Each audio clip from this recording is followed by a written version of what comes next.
Hello বন্ধুরা, আজকে চলে এলাম একটা নতুন রেসিপি নিয়ে। সম্পূর্ণ নিরামিষ বেগুন পনির এই রেসিপিটা নিয়ে। এই রেসিপিতে আমি কোনো রকম পেঁয়াজ রসুন ব্যবহার করব না, কিন্তু তাও রেসিপিটা খেতে হবে খুবই টেস্টি।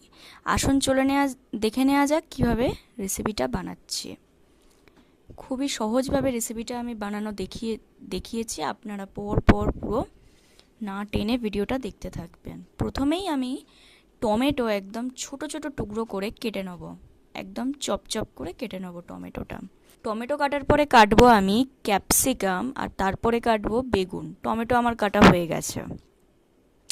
এবারে কেটে নিলাম ক্যাপসিকামের অর্ধেকটা। টমেটো একটাই দেবেন, একটা টমেটো অনেক, একটা টমেটো দিলে খুব টেস্টি হয়ে যাবে। আর আধখানা দিয়েছি ক্যাপসিকাম। আলু দু তিনটে মতো ছোট ছোট টুকরো করে কেটে নিয়েছি, একটু ডুমো করে কেটে নিয়েছি। বেগুন 3-4টে মতো দেব, আপনারা যেরকমই দিতে পারেন, যেরকম ইচ্ছা আপনাদের সেরকম পরিমাণে। আমি 3টে থেকে 4টে বেগুন দিচ্ছি। বেগুনটাও ডুমো করে কেটে নেব। কেটে পরিষ্কার জলে ভালো করে ধুয়ে নেব। ব্যাস, আমাদের ধনেপাতা একটু কেটে নিয়েছিলাম চপ করে। এই আমাদের সমস্ত সবজি, আর আলুটা আগে থেকে কেটে রেখেছিলাম। ব্যাস, এবার আমাদের আসল যেটা লাগবেই, সেটা বেগুন পনিরে আমাদের পনিরটা, সেটা কেটে নিচ্ছি একটু বড় টুকরো করে। এইভাবে রান্না করলে দেখবেন আর নিরামিষ দিনেও খুব ভালো লাগবে, আর মাছ মাংস খাওয়ার ইচ্ছাও হবে না। তো এই আমাদের পনিরটা কাটা হয়ে গেল। এবার একটা মশলার পেস্ট বানাচ্ছি। প্রথমে নিলাম হলুদ, তারপরে নেব লবণ, একটু চিনি, 2 রকমের লঙ্কা গুঁড়ো নেব, কাশ্মীরি মির্চ, ঝাল লঙ্কা গুঁড়ো, ধনে গুঁড়ো, জিরে গুঁড়ো, হ্যাঁ একটু হিং দিয়ে দিলাম। দিয়ে এটা ভালো করে গুলে নিলাম। এই পেস্টটা রান্নায় ব্যবহার করবো। আর একটু সানরাইজের সর্ষে পোস্ত পাউডারও ব্যবহার করব। এটাও 2 চামচ মতো, 2-3 চামচ মতো নিয়ে জলে গুলে পেস্ট বানিয়ে নেব। 2 চামচ মতো নিয়েছি, এটাও জলে গুলে পেস্ট বানিয়ে নিলাম একটা। এই দুটো পেস্টই রান্নায় লাগবে। এবার পনিরের মধ্যে একটু নুন, একটু হলুদ এই মিশিয়ে আমরা ভালো করে মাখিয়ে নেব পনিরটাকে। আর একটু লঙ্কা গুঁড়ো, কাশ্মীরি মির্চ দিলাম। এই 3টে মিশিয়ে ভালো করে মাখিয়ে নেব পনিরের গায়ে। দারুণ টেস্ট হবে। এইভাবে আপনারা ভেজে রান্না করবেন। বেগুন আর আলুতেও আমরা এরকম সুন্দরভাবে লবণ, হলুদ আর লঙ্কা গুঁড়ো মাখিয়ে নেব। আর আলুতেও একটু লবণ আর একটু হলুদ দিয়ে ভালো করে মাখিয়ে নিলাম। এবার এগুলো সর্ষের তেল বা সাদা তেল, আপনাদের যে তেল আছে সেই তেলে ভেজে নেবেন। আমি সর্ষের তেলে ভাজছি। সর্ষের তেলে করলে রান্নার টেস্টটা খুব ভালো হবে। ফার্স্টে পনিরটা ভালো করে ভেজে নিলাম। এটা আমাদের কেনা পনির, আপনারা চাইলে বাড়িতে ছানা বানিয়েও তরকারিটা করতে পারেন। খুব সুন্দর করে লাল লাল করে পনিরটা ভেজে তুলে নিলাম। এবার ওই তেলেই বেগুন আর আলুগুলো ভেজে নেব আলাদা করে। ব্যাস, আমাদের দেখুন এবার এই পনিরটা একটু গরম জলে নুন আর চিনি দিয়ে ভালো করে ডুবিয়ে রাখবো, তাহলে পনিরটা নরম হবে। এবার আলুটাও ভেজে নিলাম ওই তেলেই, ভেজে আর তুলে নেব। দেখবেন রান্নার টেস্ট খুব ভালো হবে এইভাবে ভেজে রান্না করলে। হাতের সময় থাকলে অবশ্যই চেষ্টা করবেন একটু তরকারির সবজিগুলো একটু ভেজে নিয়ে করার। ব্যাস, আলুটাও ভেজে তুলে নিচ্ছি। এবার ওই তেলেই যে লবণ হলুদ দিয়ে যে বেগুনটা মেখে রেখেছিলাম সেটাও এবার ভালো করে ভেজে নিচ্ছি। ব্যাস, এবার এইটা ভাজা হয়ে গেলেই আমাদের আসল রান্নাটা তো খুব তাড়াতাড়ি হয়ে যাবে। এগুলো ভাজতেই যা সময়, তাছাড়া সেরকম সময় কিন্তু এই রেসিপিতে লাগে না। 1 ঘন্টায় এই রেসিপিটা হয়ে যাবে। এটা ভাজতেই একটু সময় লাগে যা, সবজি আর পনিরটা। ব্যাস, আমাদের বেগুনটাও ভাজা হয়ে গেছে।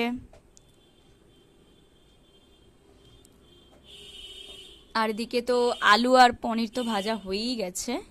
এবার বেগুনটাও এরম তুলে নেওয়া হচ্ছে। ব্যাস, এবারে শুকনো লঙ্কা দিলাম, জিরে আর তেজপাতা ফোড়ন দিয়ে আমরা ক্যাপসিকামটা আর কেটে রাখা কাঁচা লঙ্কা দিয়ে দিলাম, একটু আদা বাটা দিলাম, একটু চিনি দেয়া হলো, চিনিটা হচ্ছে রং ভালো হয় ফোড়নের সময় দিলে, একটু জল দিলাম। আর ওই যে পেস্টটা বানিয়ে রেখেছিলাম লঙ্কা, হলুদ, ধনে, জিরে, ওই পেস্টটা দিয়ে দিলাম, একটু জল দিয়ে কষিয়ে নিলাম। কিছু খানিকক্ষণ ভাজার পরে কেটে রাখা যে টমেটোটা ছিল সেইটা দিয়ে দিলাম। ব্যাস, এটা একটু ভালো করে ভেজে কষিয়ে নেবো। এরপরে আলুগুলো দিয়ে দেবো, ভাজা আলু দিয়ে একটু ভালো করে কষিয়ে নেবো। বেগুনটা যেহেতু নরম, একটু শেষের দিকে দেব বেগুন আর পনিরটা। ব্যাস, আলুটা দিয়ে ভালো করে নেড়ে নিচ্ছি।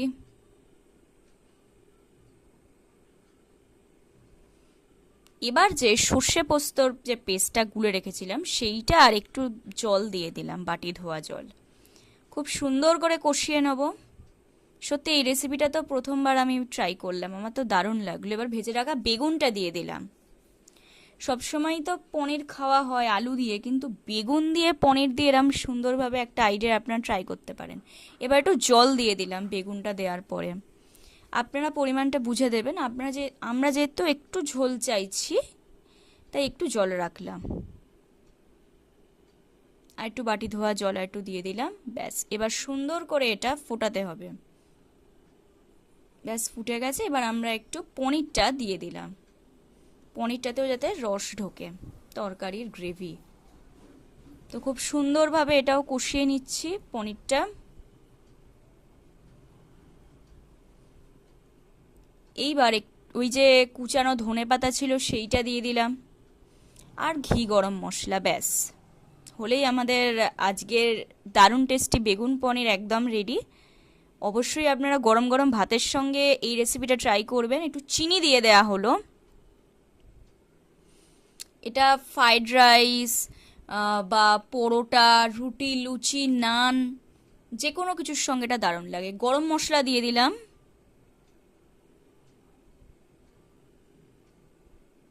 আপনারা চাইলে কাসুরি মেথিও একটু দিতে পারেন, রোস্টেড কাসুরি মেথি দিলেও এর রেসিপির টেস্টটা খুব সুন্দর হবে।